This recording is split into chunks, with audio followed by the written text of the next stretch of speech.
Bem-vindos a mais um episódio sobre oftalmologia. Nós preparamos essa série para vocês com todo carinho. O Centro de Oftalmologia Especializada está aqui na mesa. Vocês podem seguir as redes sociais. E olha só, gente, agora, nesse episódio de hoje, se a gente estivesse no jiu-jitsu, eu diria para vocês que a gente está com dois faixas pretas aqui na mesa, tá? São duas gerações se encontrando, pai e filho, e o assunto vai ser catarata. Então, assim, antes da gente começar, convido vocês a seguirem as redes sociais, a gente vai deixar tudo para vocês na descrição, e vou falar um pouco da especialização de cada faixa preta e vocês vão entender. Então, aqui comigo está o Dr. Helder. Ele é uma grande referência na oftalmologia, especialista em visão subnormal, cirurgião experiente em catarata e retina. É sócio fundador da Clínica Oftalmológica COI Rio, classificador internacional de atletas com deficiência visual e já foi secretário-geral da Sociedade Brasileira de Oftalmologia. É presidente da Sociedade Brasileira de Visão Subnormal. Do lado dele, Dr. Guilherme, também é sócio-diretor da Clínica Oftalmológica COI Rio, especialista em retina, excelente cirurgião nessa área. Faixa preta, entendeu? É isso. Gente, então para começar, vamos falar sobre o que é catarata. Por favor, sejam bem-vindos. Obrigado. Bom, catarata, vou começar, apesar da faixa preta, foi um elogio do lado de uma fera dessa aqui, né, que além de tudo é meu pai, então assim, a gente tem que chegar devagar, né, mas a catarata em si, né, é um problema muito comum no mundo, no Brasil, porque tem a ver com o envelhecimento do olho. Atrás da íris, lá dentro do olho, a gente tem uma lente natural, uma lente fisiológica do olho, vamos dizer assim, que a gente chama de cristalino. E até por isso ele é cristalino, ele é transparente, né?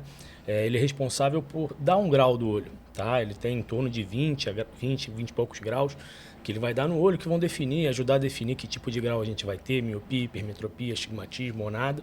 Vai ajudar muito na questão da visão de perto, tá? E a gente pode abordar isso um pouquinho mais para frente, mas a catarata em si é o envelhecimento desse cristalino. Esse cristalino ele vai perdendo a transparência dele ao longo da vida, né? E quando ele vai perdendo essa transparência, ele vai servindo como uma espécie de filtro de luz, tá? Então uma luz vai chegando cada vez mais fraca lá dentro do olho e a gente vai perdendo a qualidade visual. Mal comparando, eu costumo falar para os pacientes, usar muitos exemplos, né? É como se fosse uma câmera fotográfica e que a lente começasse a ficar embaçada. Então, nesse momento, a gente tem que tentar substituir essa lente e acho que é o início, né? O pontapé inicial para a gente começar aqui a falar sobre o tema. Perfeito. Então, todo mundo vai ter catarata um dia, doutor Não, Helder? todo mundo vai ter. Então, é uma coisa assim que eu acho interessante. A catarata não é uma doença, é uma evolução normal de uma estrutura do olho. Então, uma coisa que a gente fica até meio assim, eu tenho catarata, ó, só não tem quem já operou. Se a gente examinar uma pessoa de 30 anos, alguma alteração do cristalino ela tem. Mas qual é a indicação? É quando essa alteração repercute funcionalmente no olho. Isso daí mudou muito. A gente que é um pouquinho mais antigo, 45 anos de oftalmologia, isso mudou muito. Então, antigamente existia o que era uma visão funcional para uma pessoa de 60 anos nos anos 80? Um homem de 60 anos era para estar de pijama em casa. Né? É triste falar isso, mas era o conceito. Uma mulher, a partir dos 50, já se tratava, até ela mesma já se considerava uma senhorinha e tal, não sei o quê. Quer dizer, a vida média das pessoas aumentou, a exigência visual aumentou e a técnica de cirurgia de catarata melhorou muito. Né? Então, o que a gente tinha lá nos anos 80, tem que amadurecer a catarata. Alguns clientes ainda falam nisso. Então, eu esperava você ter uma perda funcional relevante para aí sim indicar a cirurgia. Né? E algumas evoluções que nós, eu e o Guilherme vamos conversar, evoluíram junto com a cirurgia, como o implante de lente, e o porquê disso. Bastante coisa, Bastante coisa. A partir de que idade, de fato, a gente deve começar a prestar atenção nos sintomas? Eles estão até ali estampados ali, né? A gente trouxe ali uma informação, visão turva, sensibilidade à luz, dificuldade para ler. A partir de que idade isso começa a ser, de repente, incomodar mais o paciente, né? Que procura vocês? Isso, na verdade, vai, como meu pai, Dr. Helder, falou, né? Isso vai impactar muito, ver o quanto que isso impacta na qualidade de vida da pessoa. Um piloto de avião, por exemplo, eu costumo falar, vai sentir isso um pouquinho mais cedo.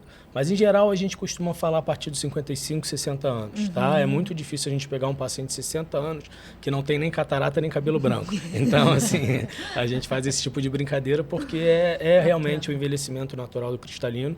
Então, a partir de 60 anos, geralmente a gente já vai começar a ficar mais de olho.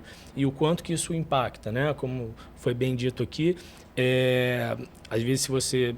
Hoje em dia, a exigência visual é muito maior, a gente está em casa, mesmo em casa a gente está vendo uma série, uma legendinha pequena, enfim, as pessoas estão dirigindo até mais idade, então isso tudo, o quanto que isso impacta na qualidade de vida é que vai definir o momento certo de cirurgia.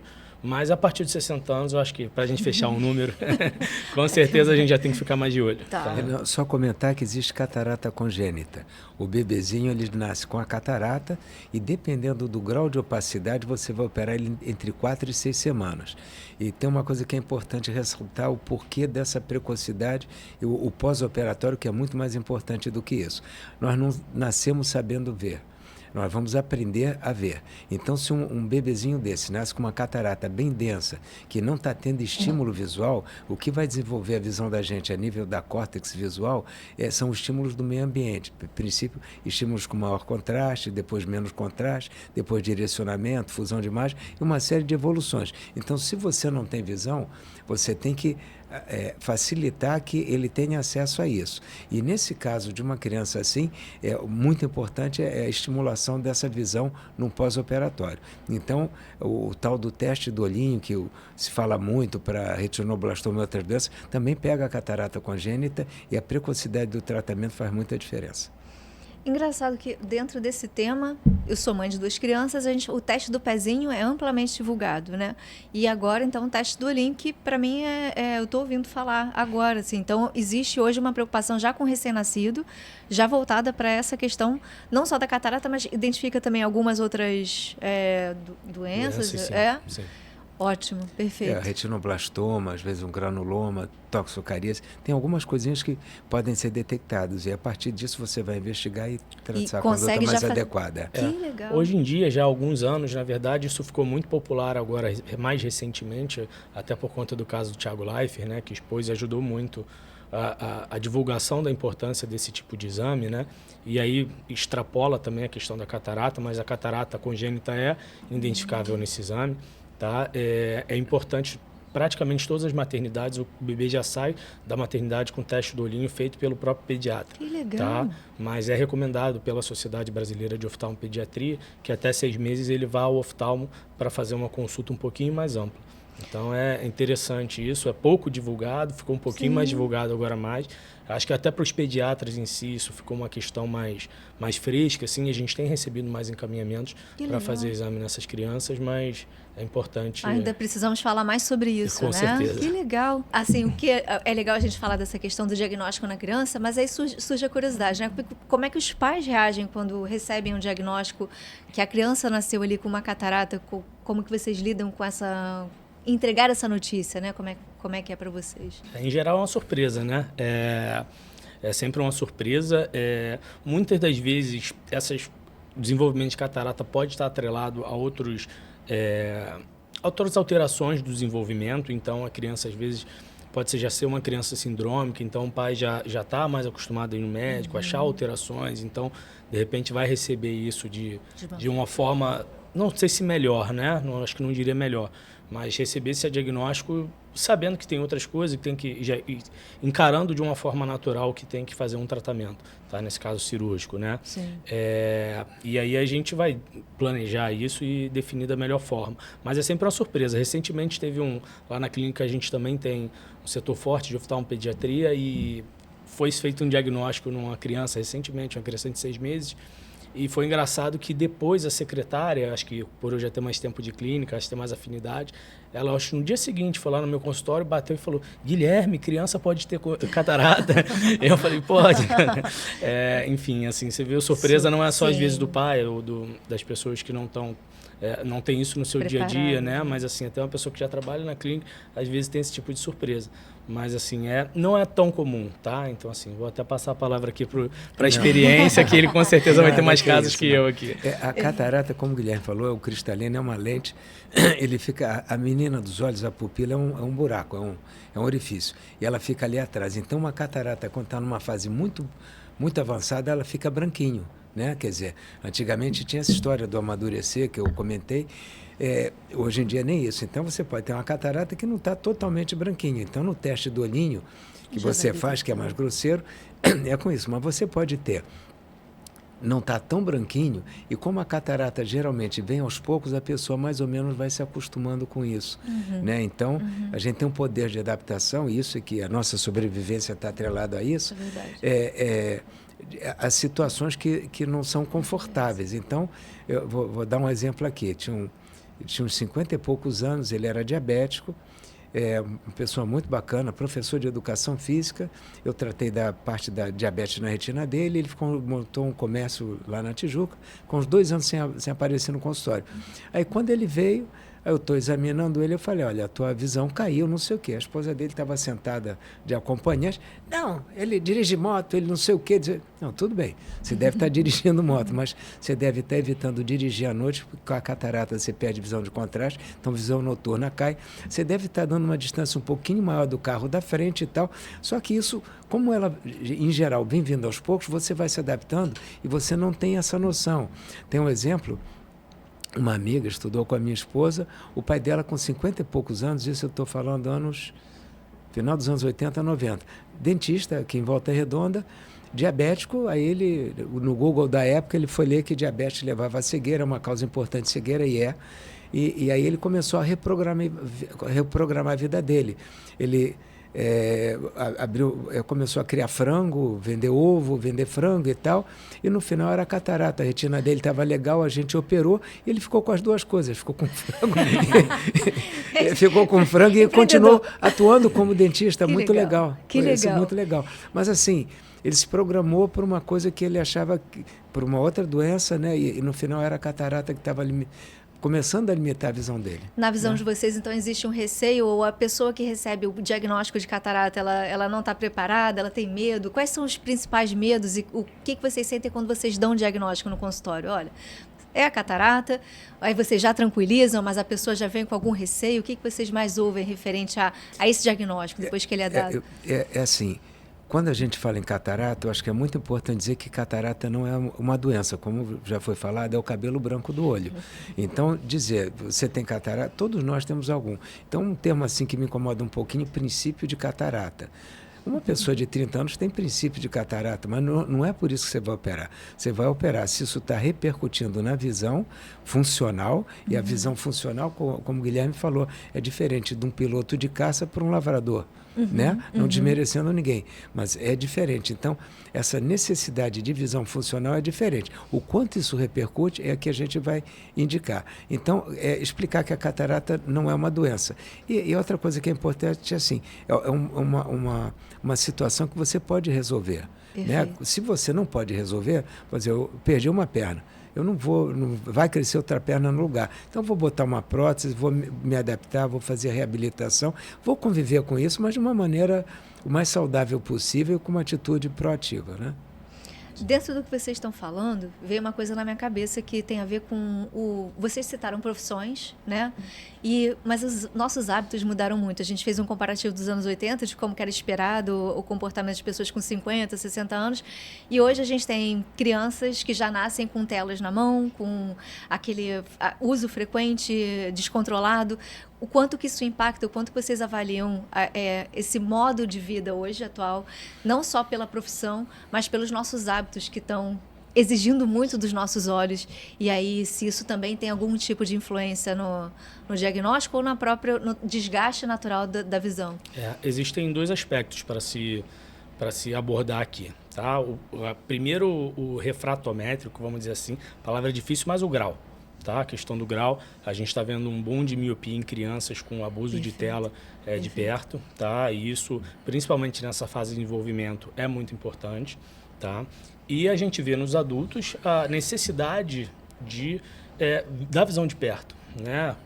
quando começou a pandemia, a gente viu muitos pacientes que chegavam logo depois que a gente voltou, começou a atender novamente, que falaram, depois que eu tive Covid, minha visão piorou. E piorou o quê? Para perto. Na verdade, é porque talvez o nosso mundo, a exigência visual de perto tenha mudado. Tá? Então, não necessariamente, quando você vai ver o exame, às vezes já era um paciente nosso, a gente vai comparar com o exame prévio, não mudou tanto assim. Mas a exigência visual dele mudou. Então, tem essa questão, que é mais atrelada ao grau, vamos dizer assim, a própria presença dos óculos. E a segunda questão que é muito falada hoje em dia é a luz azul. Tá? A luz azul é a luz emanada das telas, né? E tem muito estudo já novo, baseado assim, para tentar entender qual é as consequências que essa luz pode trazer para o olho. Tá? Então, já existem óculos de filtro azul. A princípio, algumas doenças de mácula ainda é controverso, porque faz muito sentido essa proteção à mácula, que é o centro da retina, nosso centro da visão, voltando um pouquinho a nossa, comparar o olho com a máquina fotográfica, a retina como se fosse o filme do olho. Tá? Então, a gente protegeria as principais células desse olho, o nosso centro da visão, com o filtro azul. Mas, na prática, não tem estudos que mostram, talvez, que tenha tanto impacto assim na prática clínica, na evidência científica, vamos dizer assim. E para catarata, a mesma coisa. Muito se falou, por quê? Porque um dos fatores de risco primordial para catarata é a exposição à luz UV, à luz do sol. Tá? E a luz azul, ela tem um comprimento de onda parecido com a luz UV. Tá? Então, na verdade, não se provou que a luz azul vai trazer catarata, mas tentou-se extrapolar para isso. Mas, assim, eu acho que outras queixas visuais estão mais relacionadas ao uso de tela. Tá? Fadiga ocular, enfim, cansaço, a estenopia, que é outros sintomas, assim, mais o cansaço ocular mesmo no final do dia, após longo período de tela, tá? Mas a catarata em si, eu acho que, a princípio, não é um fator, a não ser que isso mude, né? É uma realidade nova para a gente, mas que hoje a ciência mostra que não é um fator para a gente se preocupar com isso. Talvez mais a exposição ao sol. E outras doenças também, né? Diabetes, a hipertensão, o cigarro, enfim, tudo isso pode... Uso de corticoide crônico, paciente que teve asma, costuma ter catarata mais cedo. Então, assim, algumas dessas outras doenças estão mais atreladas ao desenvolvimento da catarata precoce. Fiquei com uma dúvida. Se a gente souber responder. O uso de colírio com corticoide, né? Porque, por exemplo, eu tenho 2 filhos super alérgicos, então volta e meia eu faço uso de colírios que, para tirar aquela vermelhidão, eles têm aquele efeito imediato, né? A visão fica branca, aquele alívio enorme. Então, o uso desmedido ou descontrolado, sem uma orientação, então a gente pode ali, numa fase muito precoce, estar prejudicando no futuro a visão das crianças, ou seja, o automedicamento no sentido desses colírios. Só porque você trouxe isso, doutor Guilherme, eu fiquei curiosa como uma pessoa que cuida de 2 pequenos. Sim, ali, claro. E que faz esse uso. Eu tenho colírios em casa de todos os tipos, assim, desde do hidratante até os que têm corticoide antialérgico também. O corticoide é um excelente anti-inflamatório, mas ele tem a maneira certa de usar, a posologia e tal. Havia um colírio, isso também falando de muitos anos atrás, que eu dizia que era colírio de armário de banheiro, que era o Decadron, nome comercial. Perfeito. Então, você está com o olhinho vermelho, você vai lá, pinga, melhora e tal, um resultado excelente e tal. Mas se a pessoa tiver uma lesão de córnea por um corpo estranho, uma ceratite herpética, ele vai piorar, ele vai agravar isso. Então, corticóide não é para ser usado, como a gente chama SOS sintomático. Ele tem a condição de uso, o tempo certo e parar. No caso de conjuntivite alérgica, tem outras substâncias que você vai usar que vão ter, talvez não um efeito tão imediato, mas não são danosas. Uma outra coisa também, lembrando aqui, às vezes você vê catarata, cápsula posterior, a catarata, dependendo da localização no cristalino, ela tem características diferentes, cápsula posterior, nuclear, total, cortical, tal.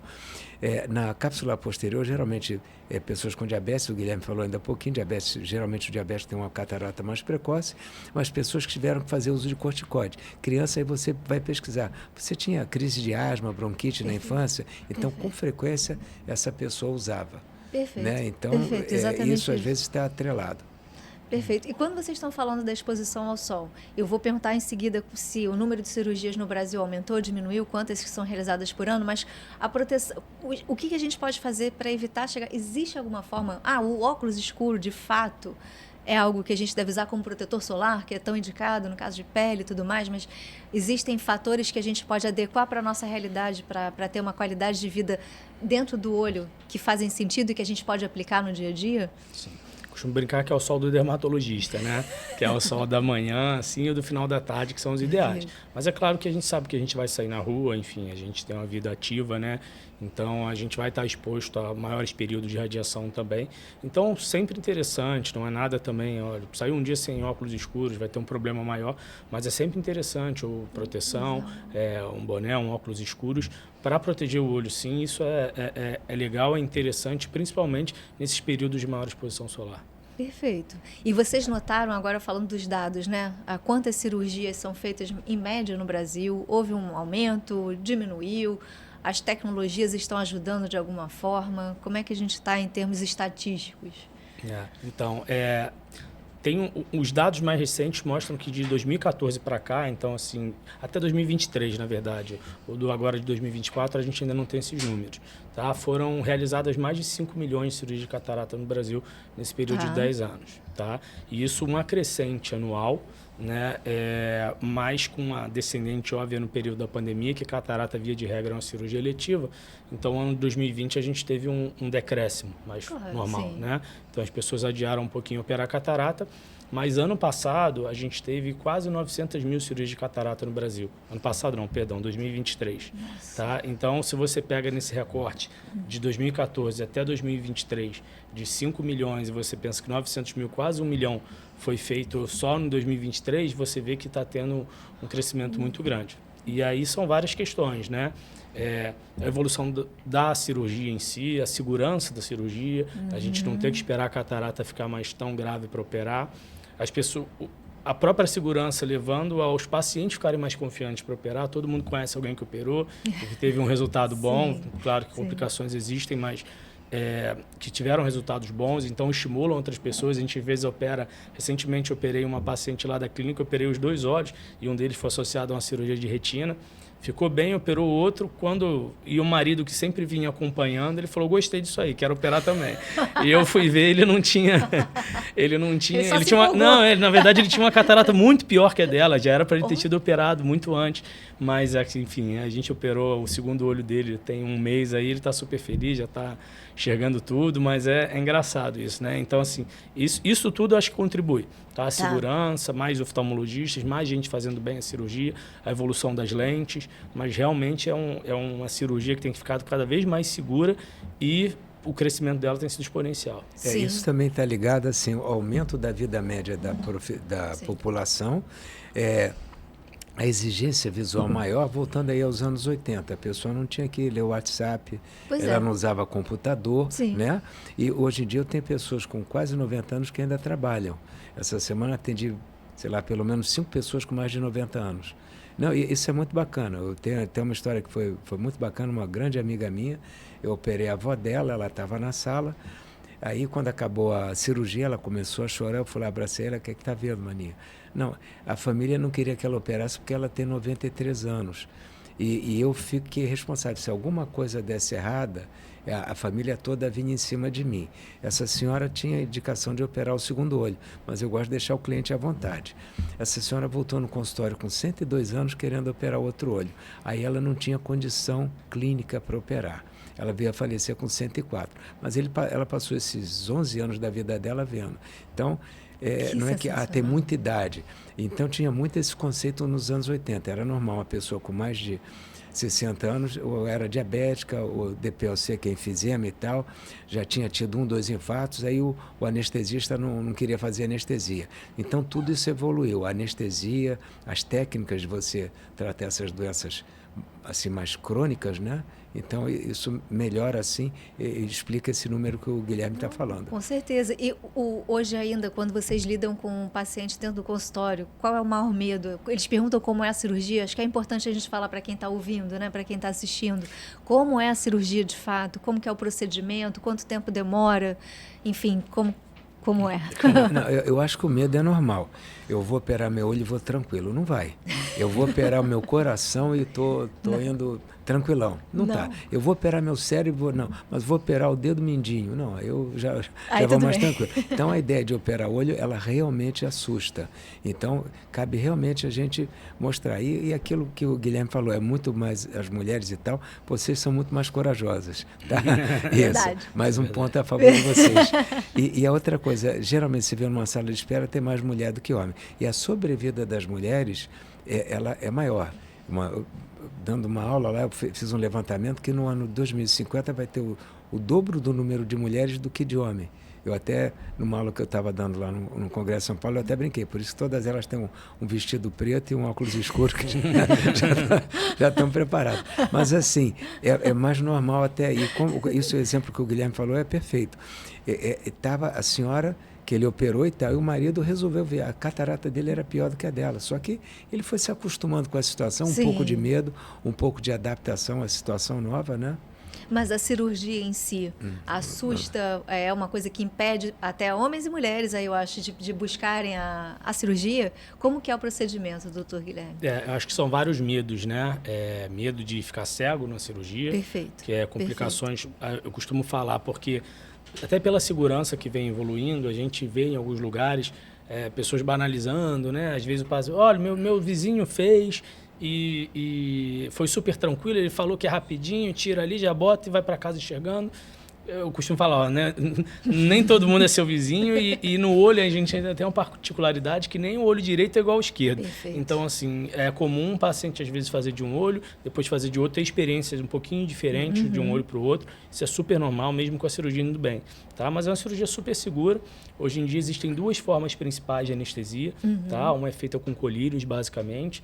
Outra é feita com anestesia com um bloqueio, que a gente chama, que é uma anestesia um pouquinho mais profunda, com o paciente um pouquinho mais levemente sedado, tá? Isso vai muito, na verdade, ser decidido de acordo com a experiência do cirurgião, tá?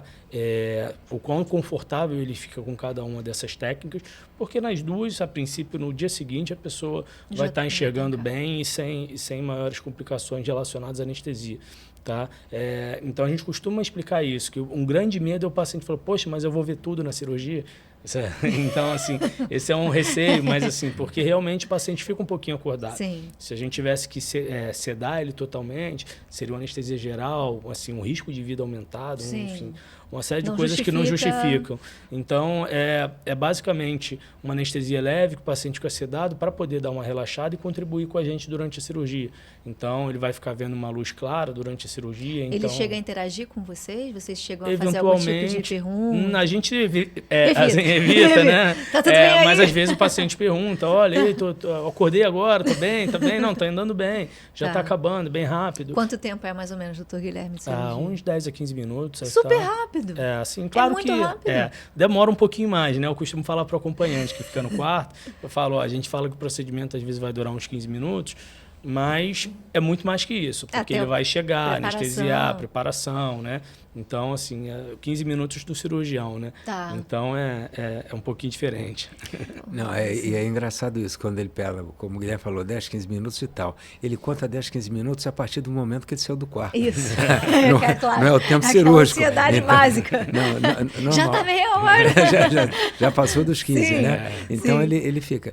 Realmente tem isso. E agora, o que eu também falo assim... mas eu tenho uma história de uma pessoa que operou catarata e não foi legal. Também você tem uma história de um avião que caiu. Quantos certeza. aviões caem e tal? E o que é que a gente faz? A mesma coisa do avião. A gente tenta aumentar a margem de segurança. Perfeito. Então, a gente tem alguns exames pré-operatórios específicos do olho que a gente faz, independente do risco cirúrgico, não se opera em consultório, não se opera sem ter risco cirúrgico, de jeito nenhum. Então, vai fazer o risco cirúrgico. Um diabético que está descompensado, é uma pressão que não está compensada, tem uma arritmia cardíaca, tem uma infecção urinária. Vai tratar e depois é que vai operar. Então, com isso, você diminui muito a margem de risco na cirurgia. você vai fazer exames da córnea, você vai avaliar como é que está essa retina, você vai ver a pressão desse olho, você vai ver o grau de opacidade de catarata. Isso dá mais segurança para a gente. Você vai operar com o teu material, com um anestesista que você confia, com o paciente monitorado, com o material que é teu, com a instrumentadora que você confia, que o cirurgião, legalmente, ele é responsável por isso tudo, pela clínica e tal. Então, volta e meia, a gente ouve notícias muito tristes de em mutirões de cirurgia de catarata ter problema de infecção e tal, tal. Quer dizer, geralmente eles adaptam o lugar. Recentemente foi numa maternidade, há uma semana das eleições, um político local resolveu fazer um mutirão e disse que não tinha nada a ver com a eleição. Não dá. Então, infelizmente, várias pessoas foram afetadas por isso. Mas, assim, você tendo critérios, você diminui. É a mesma coisa que eu falo do avião. Ele vai levantar voo. O motor está legal? Está abastecido? A tripulação está bem? Quais são as condições de voo? O aeroporto aqui, a pista está boa? No outro aeroporto também está tudo direitinho. Então, você faz uma programação. Agora, dizem que piloto bom não é só aquele que voa com o céu azul, o céu de brigadeiro. Você tem intercorrências no ato cirúrgico que você, com experiência, você vai saber lidar melhor ou menor com elas. Então, aquela história de você ter experiência, ter os recursos ali à mão, faz muita diferença. Com certeza. E dentro de tudo isso que vocês vivem lá no COI, primeiro eu queria perguntar para vocês quantas cirurgias ali vocês realizam, né, na clínica, e depois a experiência de vocês juntos ali, se vocês já tiveram essa oportunidade de estar juntos em uma cirurgia, como é que foi? Em média, na nossa clínica, nós fazemos uma média de 100 cirurgias por mês. Alguns meses mais, outros meses menos e tal. Papai do Céu me abençoou de ter um filho e a gente trabalha junto, discute os casos juntos. Isso é muito, muito legal. Isso é muito, não só prazeroso, mas produtivo também, né? Eu acho que é legal você ter esse encontro de gerações de uma forma geral. Acho que eu sempre gostei muito de assistir cirurgia, estar com os professores, enfim, desde a minha época de formação lá atrás, e assistir outras pessoas operando, pessoas experientes operando, e você dar esse start, né, com uma referência no assunto, para mim é um privilégio, né? Assim, é claro que a gente não pode se apoiar no privilégio e não deixar de evoluir, pelo contrário, Sim. A gente tem que fazer... Eu até brinco com isso, que eu fiz uma formação, apesar de ser catarata e retina também, em outras instituições, buscando outros colegas diferentes do meu pai, porque meu pai eu sempre tive ali muito presente, tive essa sorte, e a gente tem que continuar tentando sempre evoluir, né? Mas reconhecer o privilégio e aproveitar dele, né? De poder ter alguém do lado que vai te dar dica, que vai te aconselhar.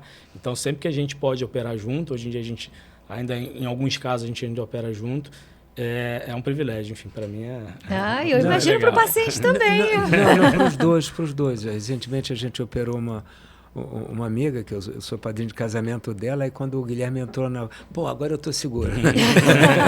Eu posso imaginar. O Guilherme está junto, agora eu estou segura. Mas... Uma coisa que o Dr. Helder fala o tempo todo, todo mundo amigo, né? Operei um amigo. Não. Ele é amigo, ele se candidatar, ele vai bem. Acho que vereador ele vai fácil. Deputado não sei, mas... Pô, todo mundo é amigo, não? A minha amiga é outra amiga. Dr. Helder, que coisa boa. Tem uma coisa muito bacana na medicina, que é a relação médico-paciente. Perfeito, então você aprende muito com isso e você se envolve também. Então você tem que ver o lado técnico disso, né? E isso é muito prazeroso. Então eu digo que é uma coisa, ou você gosta muito ou detesta, não tem muito meio termo. Você vai trabalhar dia de sábado? Não vou. Você está trabalhando depois do feriado? Gente, tô. É assim, podia estar na praia, não, é legal estar na praia também, é legal, mas assim, a gente não vai, eu fico muito impressionado com pessoas que têm um horário a cumprir e não gostam do que fazem. Eu acho que a pessoa não é feliz, e a gente sendo feliz com o que faz, a gente é mais produtivo, a gente busca e tal. Então, é muito prazeroso e eu até brinco assim, antigamente eu operava os pais e os avós dos amigos. De uns 20 anos para cá estou operando os amigos e as amigas, que já eram amigos antes disso. Mas assim, muitos a gente desenvolve uma relação muito legal e a gente fica assim muito próximo e é bacana. Esse ano mesmo já teve, sei lá, pelo menos 3 ou 4 fizeram questão de comunicar que o pai ou a mãe tinha falecido. assim, eles não têm obrigação nenhuma, mas são pessoas, famílias que a gente acompanha. Eu já tive 2 famílias que eu acompanhei 4 gerações. Nossa. E vejo as pessoas crescendo e tal. Então, eles me participarem disso essa é uma deferência, que eles também, assim como eu sinto, eles também sentem essa proximidade, isso é muito legal. E aí vem uma pergunta que eu acho que está super dentro desse momento, que é qual o propósito, né, da COI? A gente está falando com os sócios fundadores, então qual o propósito da clínica? Quando ela foi pensada, idealizada, hoje ter esse tipo de feedback, esse tipo de acolhimento, esse tipo de proximidade, qual é o grande propósito da... Eu acho que um grande diferencial da clínica é esse tratamento humanizado, tá? Perfeito. A gente tem vários profissionais que já atuaram com a gente e eles têm um perfil, e tem um dos sócios até, o Glauber, ele assim, com 2, 3 meses que ele estava lá, eu já trabalhei em muitos lugares, mas eu nunca senti esse ambiente que eu tenho aqui. E isso passa para os funcionários, isso passa para os pacientes, isso é uma coisa que, assim, a gente se sente recompensado, né? E estão chegando os mais novinhos, né? Quer dizer, quando a COI foi fundada, ele tinha 3 anos de idade, quando a gente atendeu o primeiro. Então, eu tenho a filha de um ex-sócio fundador também trabalha lá com a gente. Assim, é muito prazeroso. E essa troca de diferentes gerações, isso é para os 2 lados, não é? Muito legal. Muito legal. 2 mãos, via dupla. Muito legal. E aí a gente percebe que está ficando velho, que eu já tenho quase 10 anos trabalhando na COI. Boa, então né? E eu estou aqui preocupada que eu já estou falando com vocês, achando que eu estou já vendo vocês um pouco assim, eu já estou vendo se eu estou enxergando direito. E aí vem a próxima pergunta, que é quando que a gente se dá conta, né, que a gente realmente está tendo aqueles sintomas ali e vai para esse atendimento tão humanizado. Mas assim, quando que o paciente se dá conta dessas coisas que estão listadas ali e realmente deve buscar vocês para começar a planejar essa cirurgia. E até quanto tempo que leva, né? Por exemplo, o diagnóstico, aí vocês vão dar os exames, até tudo se concretizar. Como que eu acho que, na verdade, o problema é esse, que as pessoas não notam. Não notam. Não notam, tá? Porque, via de regra, é uma perda visual muito lenta e progressiva. Tá? Então, às vezes, as pessoas vão deixando de fazer alguma coisinha, começa a aumentar a iluminação para ali de perto, Perfeito. Começa a não dirigir à noite ou não pegar uma estrada à noite na direção. Já não está tão seguro. Já não está tão seguro, deixa de ler o tanto que ela lia antes, mas vai deixando isso aos pouquinhos. Então, às vezes, a gente pega casos que a gente vai começando a acompanhar desde o início no consultório e a gente vê esse desenvolvimento junto com o paciente. Então, é legal quando tem essa frequência de ir no oftalmologista, porque a gente consegue, na verdade, diagnosticar precocemente e até já preparar a pessoa. Olha, tá vendo? Tem um pouquinho de catarata aqui, tá começando, ainda não tá te atrapalhando tudo, mas se, poxa, à noite você começar a ter mais dificuldade, uma luz mais baixa já te atrapalhar, talvez seja a hora da gente começar a operar. E hoje em dia, assim, com o desenvolvimento da técnica e das lentes em si, a gente entrega resultados visuais muito bons, né? Então, assim, é importante o paciente ter essa noção, ter esse acompanhamento com a idade desde novo, né? Você ter uma rotina oftalmológica anual, mas quanto mais velho, mais importante ainda. Isso que o Guilherme falou, uma consulta anual é importante. Anual. Por quê? Você tem doenças que, na maioria das vezes, não dão sintoma, como glaucoma. Então, a pessoa não sente nada, para que ela vai? Eu estou com óculos do meu avô que eu vejo bem, para que eu vou lá e tal?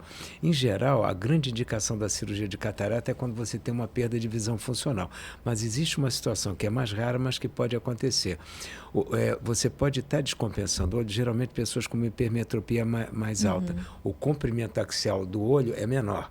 Então, nós temos um líquido, que é o moracoso, ele passa pela íris, vindo de dentro, vem para aquela parte anterior, entre a íris e a córnea, que é como se fosse uma lente em cima, e escoa ali.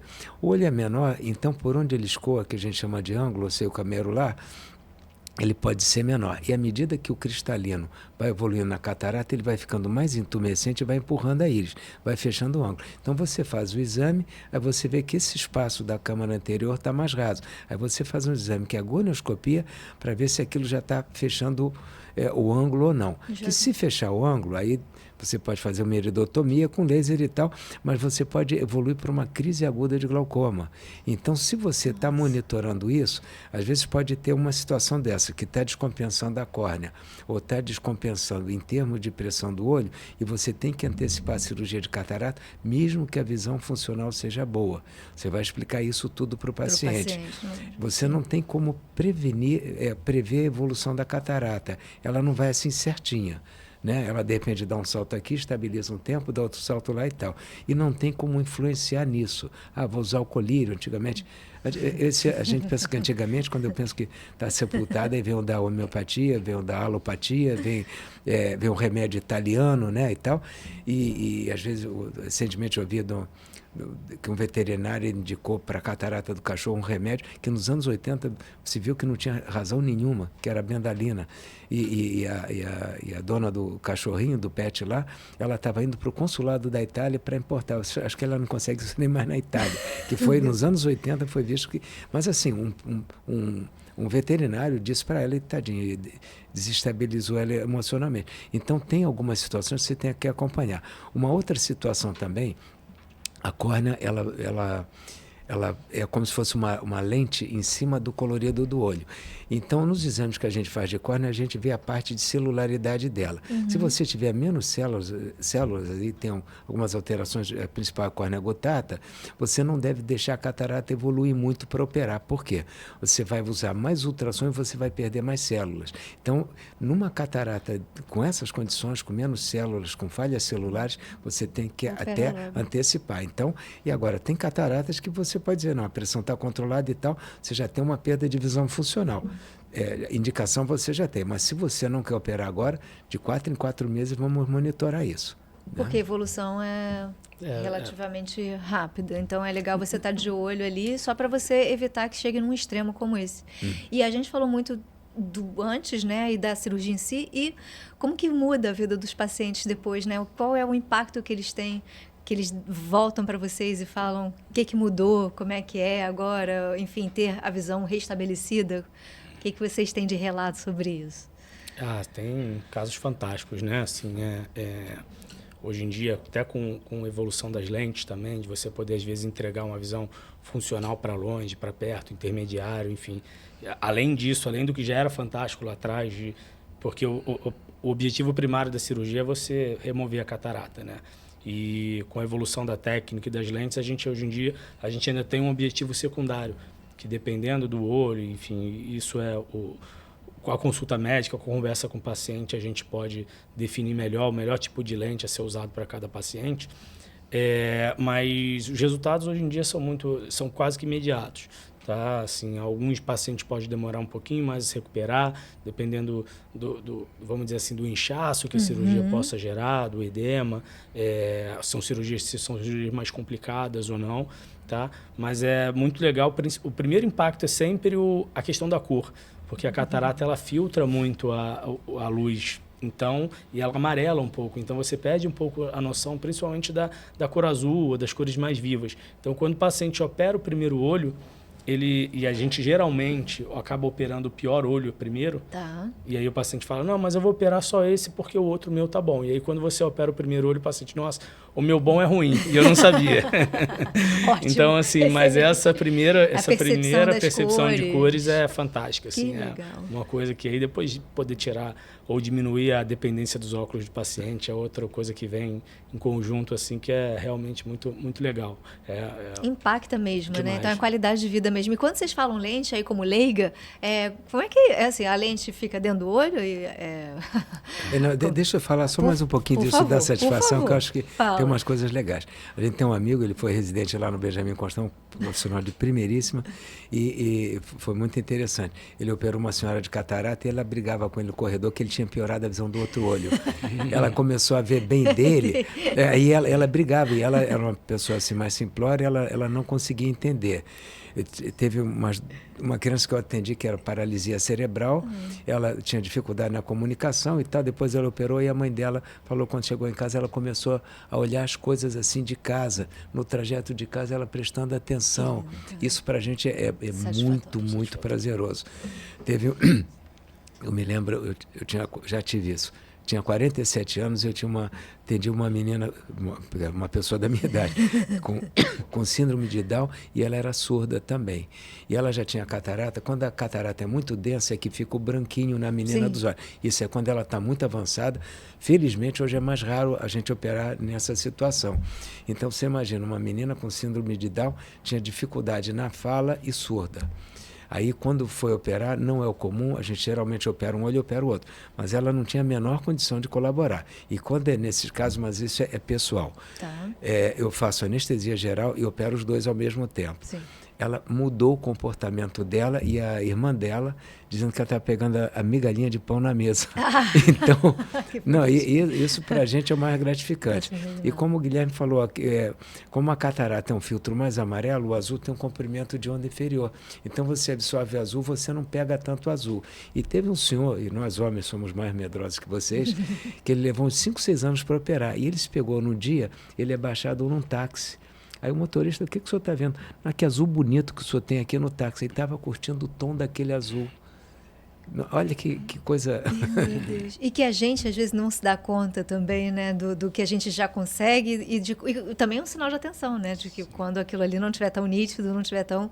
Procure o oftalmo, vai lá de uma vez por ano. Mas a minha dúvida era a questão da lente. Que evoluíram tanto, ficam aonde? Ficam dentro do nosso olho e aí... Sim. É legal que a gente começou, né, falando da anatomia um pouquinho e está chegando já, acho que mais para a parte final, falando também linkando uma coisa a outra, né? Você vai lembrar que lá no início eu falei que a lente, que o cristalino era uma lente natural do olho, Sim. né? Então, quando a gente substitui esse cristalino, a gente pode escolher qual grau a gente vai botar naquele olho. Tá? Então, a gente pode corrigir. Geralmente, o cristalino, como eu falei, vai em torno de uns 20 e poucos graus.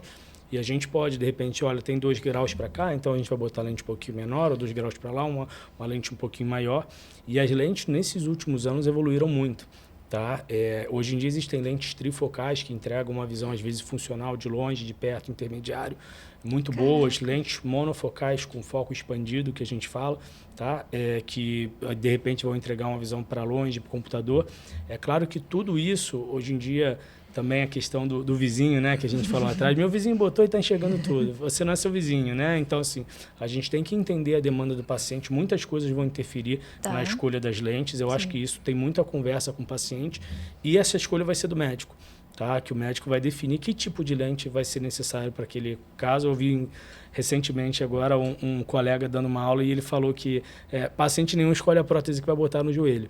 Então, assim, é exatamente a mesma coisa. Então, assim, você tem que confiar no seu médico, ter muito essa conversa das suas expectativas da cirurgia, do quanto que você pode entregar, porque quanto mais visão você quiser ter, mais você vai perder, e talvez em qualidade de visão. Então, a atividade econômica da pessoa conta, às vezes até a altura, a distância do braço, a que distância a pessoa lê. Então, são vários fatores aí que vão contribuir para a escolha dessa lente. Mas é um fator muito legal que evoluiu muito nos últimos anos, você ter essa possibilidade de jogar com esses graus e ter lentes de qualidade para dar uma visão melhor para os pacientes. Não, eu tive um paciente que ele era míope de 7 graus em cada olho e ele, a vida inteira, ele leu sem óculos, ele gostava muito disso. Quando foi operar, falou, Helder, eu quero ficar lendo sem óculos e tal. 7 é muito. A gente deixou míope de 4, ele ficou muito satisfeito. Não, porque míope de 4 mas é um caso assim muito específico, é isso que o Guilherme falou. É caso a caso. Se avaliar, todo mundo não é todo mundo. Claro, claro. Já dizia nossa mãe, você era todo mundo. Já dizia nossa mãe. E só estava lembrando uma história do medo e como é que a gente fica fragilizado. Desculpa voltar até nisso. Uma vez eu operei uma enfermeira não é técnica, enfermeira graduada, cirurgia bacana, pós-operatório bacana, e ela demorando a operar o segundo olho.